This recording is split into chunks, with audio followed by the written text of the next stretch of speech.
harvested. This is the principle of consequences. I've often said this is unrealistic to expect to reap what you did not sow. And I want to add this element to it. It's irrational to expect to reap a different type of seed from what you planted. So it's unrealistic to expect to reap where you didn't sow, and it's irrational. Makes no sense to expect to sow, let's bring it natural, oranges and reap strawberries.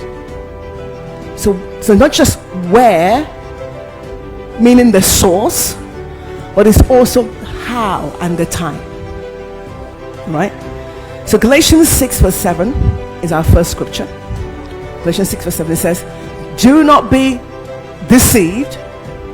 Do not be deceived. Do not be taken in by delusion. Deception is what happened to Eve. She was deceived. Deception is a spirit, is real. Do not be deceived. God is not, for whatever one sows, that will he also reap. Whatever the type. So I ask, what words are you speaking about every relationship you have? This perhaps one of the most important things I'll ever tell you in this series. That little things you say about the relationships impact the relationship. If you complain about your marriage, no matter what you do, even if you do all the good things, do all the right things, buy the flowers, if you're a gent, pay the bills and all those things, provide and all those things, and if you're a woman, you cook, you're there, you do all your duties. If you're speaking words that are negative about that relationship, you're going to reap the words that you speak. Jesus said, if you say to the mountains, be thou removed and be cast into the sea, and have no doubt in your heart, you shall have whatsoever you say.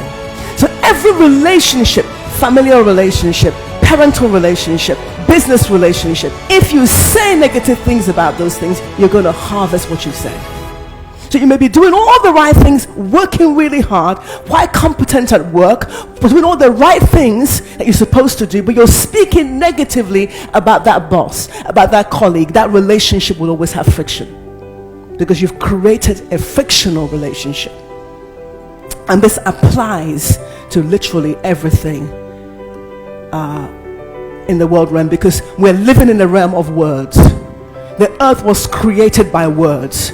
World is framed. The dimensions you live in is a world, is a word-based world.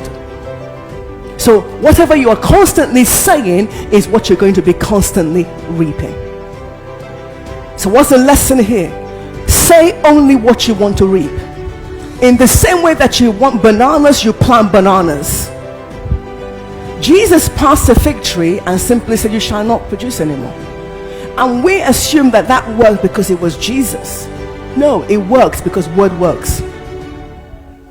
Doesn't matter who is saying it.